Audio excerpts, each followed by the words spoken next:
Esse episódio começa em uma zona portuária, no estado do Pará. Você já viu imagens de algum porto? Desses com plataformas grandes, onde navios internacionais ficam atracados? Na beira do litoral paraense, perto do ponto em que o rio Tocantins e o rio Amazonas desaguam no mar, existe um complexo portuário. Não é um dos maiores portos do Brasil, mas tem as suas características especiais. Fica bem no encontro de rios amazônicos gigantes, por onde passam muitos navios de carga. E fica em uma localização estratégica. É um porto que está mais perto das rotas da Europa e da Ásia, bem na beirada de cima do mapa do Brasil. E a posição estratégica desse porto parece estar fazendo dele um trampolim para exportação de uns produtos ilegais. Mas não qualquer tipo de produto ilegal. Madeira ilegal. E, na verdade, não só madeira ilegal. Você está ouvindo o terceiro episódio do Amazônia Sem Lei. Por aqui, a cada mês a gente fala sobre o que está em jogo na Amazônia agora, para além do que aparece nas manchetes. A gente se aprofunda em investigações feitas pela equipe de repórteres da agência pública. Falamos de violência no campo, grandes empresas, desmatamento e o que mais estiver rolando de urgente na Amazônia e no Cerrado. Eu sou Ricardo Terto. E eu sou a Clarissa Levi.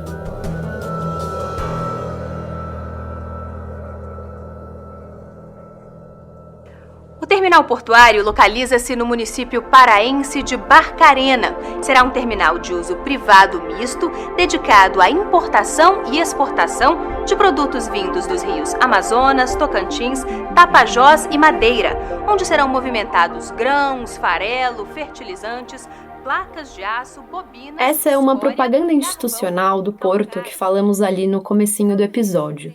O áudio é de 2016. O Porto Vila do Conde, que fica em Barcarena, foi construído para escoar vários produtos amazônicos ou do centro-oeste. Soja, minério, carvão. O que não apareceu ali na previsão do anúncio é que o Porto de Barcarena também escoaria madeira e que, por consequência disso, acabaria atraindo a atenção da Polícia Federal. O Porto de Vila do Conde, em Barcarena, tem atraído redes criminosas e se tornado uma nova rota do tráfico de drogas na região, segundo a Polícia Federal. No fim de semana, uma operação apreendeu mais de 1 tonelada de cocaína no município. Chama atenção o esconderijo onde a droga é encontrada.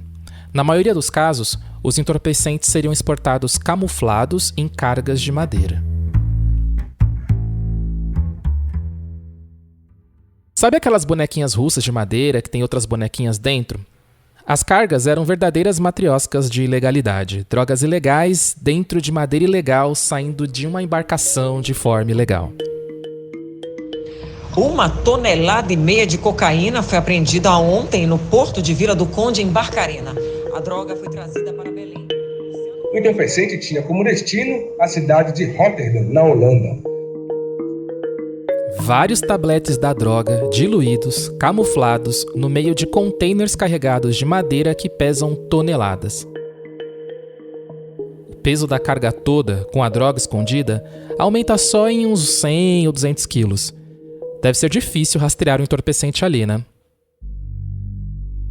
Mas vez ou outra a polícia acha. E foi uma carga dessas que foi rastreada pela polícia que deu um estalo para uma investigação da agência pública.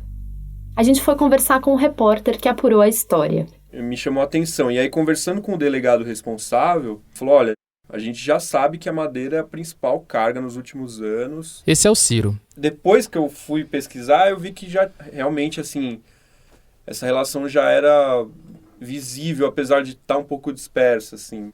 O Ciro Barros foi atrás de entender o que está por trás de tanta droga ser encontrada junto com madeira. E foi justamente essa simbiose entre madeira e cocaína que deixou o repórter curioso. Ele pesquisou e encontrou 16 grandes apreensões de cocaína camufladas em cargas florestais, isso nos últimos 5 anos. O delegado Vitor Mota, da Polícia Federal do Amazonas, contou para ele que a madeira desponta como a principal carga onde se encontra a droga. Assim, ele falou até de outras informações, ele falou que a Polícia Federal tinha feito um levantamento interno, que já apontava essa coisa da madeira ser a principal carga. Por exemplo, a Bélgica era um grande destino também dessas cargas para o envio de droga. A Polícia Federal fez um levantamento nacional sobre as apreensões e constatou que a madeira, de forma geral, sejam toras, compensados, móveis ou vigas, é a opção preferida para camuflar droga.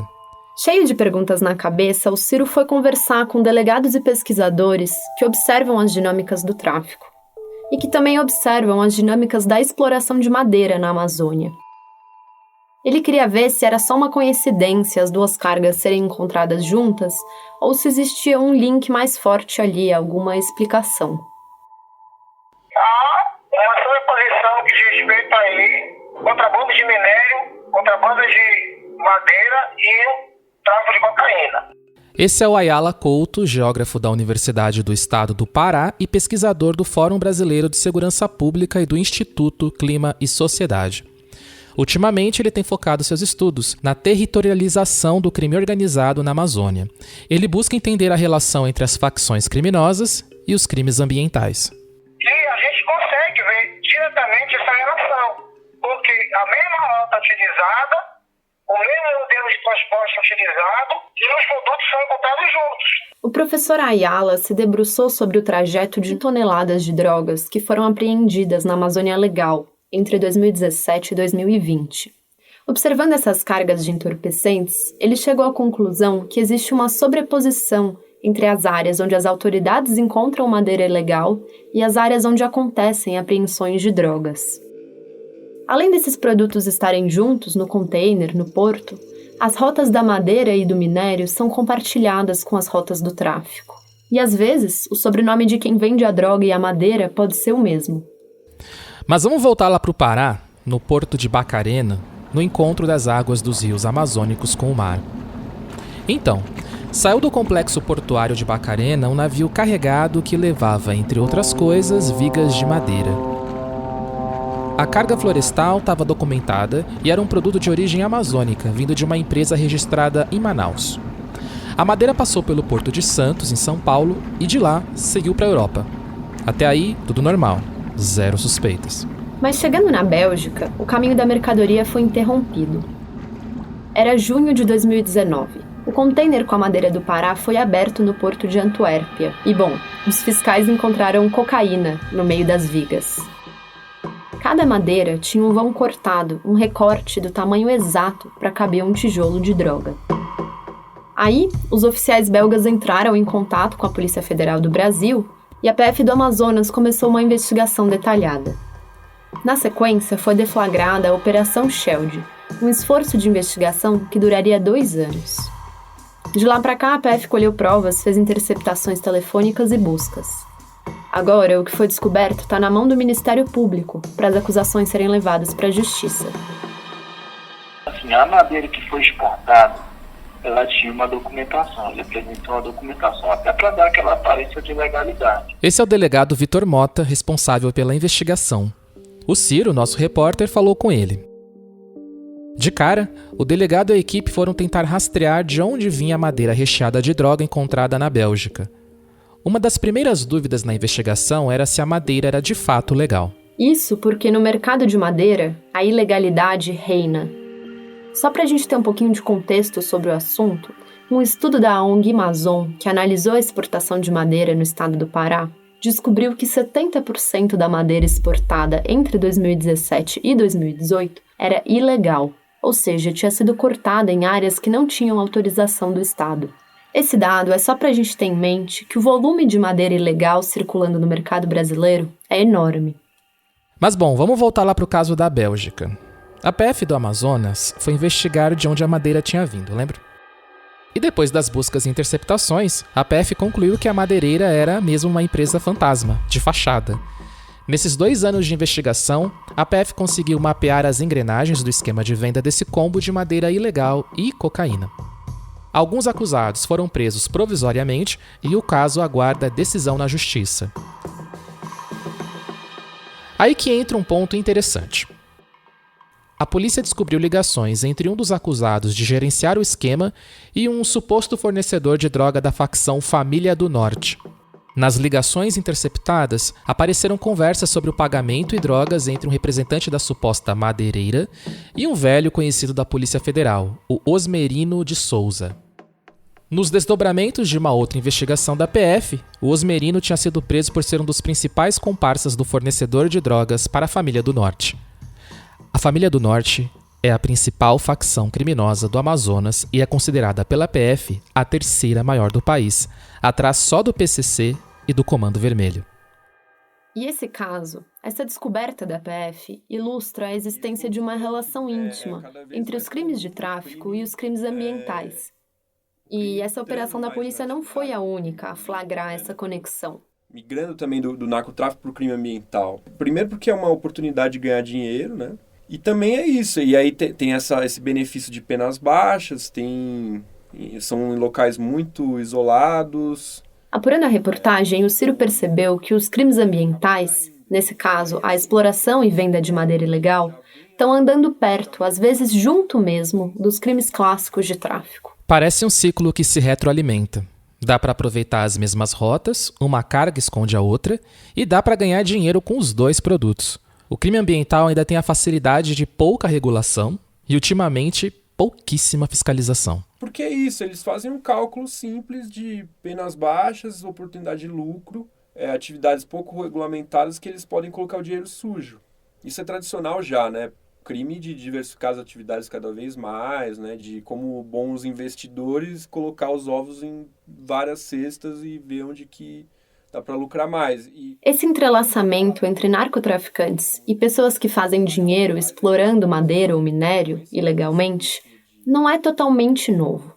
Mas na análise do Ayala Couto, que vive e pesquisa isso lá na Amazônia, é um modelo de negócio que está crescendo. E até um paralelo que o Ayala faz é isso. Talvez com esse discurso de vista grossa ao crime ambiental, isso acaba incentivando com que eles busquem essa área, né, também, para capitalizar recursos. E nessa zona cinzenta, onde o narcotraficante encontra o madeireiro, parece ter muita coisa.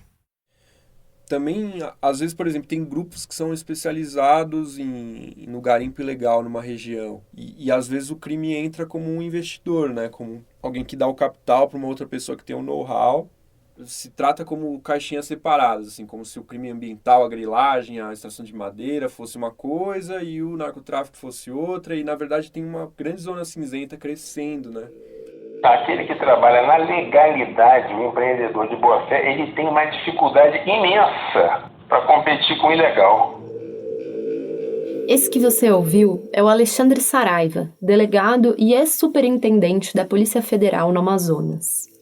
Ele trabalha na região da Amazônia Legal há 19 anos, lidando com crimes ambientais.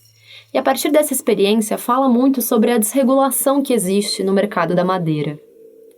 Na entrevista com o Ciro, ele comentou que analisou uma quantidade imensa de processos de autorização para exploração de madeira, no Amazonas, Maranhão, Roraima. Segundo o delegado, 95% dos documentos que autorizariam a retirada de madeira estavam fraudados. Esses documentos são os chamados planos de manejo, porque na teoria definem os parâmetros para a extração de madeira sustentável, de uma forma que a floresta possa se recompor. A maior parte das áreas, já sem a madeira, fica à deriva, sofrendo o processo de desertificação. O delegado Saraiva chama atenção para o fato de que grande parte das áreas que são desmatadas para retirada de madeira ilegal não vira uma lavoura ou pasto em seguida.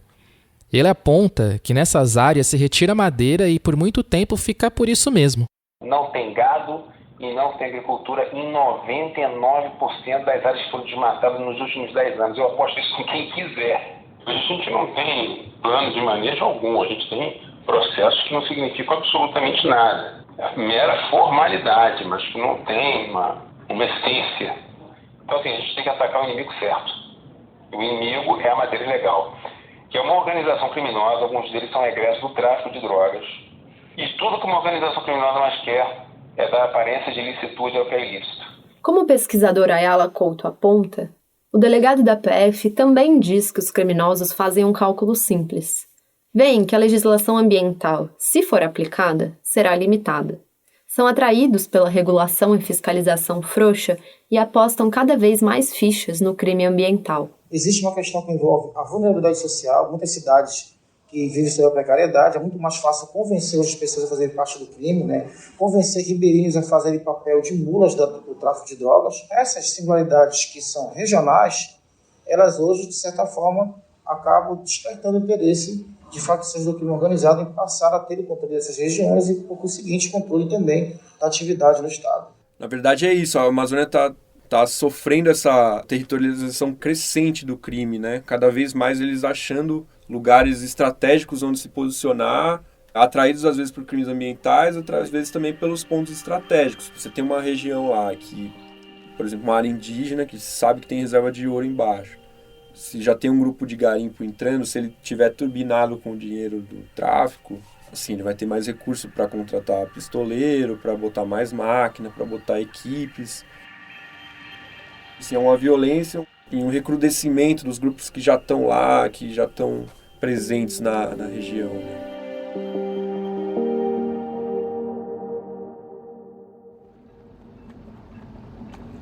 A imagem de um container cheio de madeira ilegal e de cocaína parece dizer algo, talvez gritar algo sobre o que está rolando agora na Amazônia.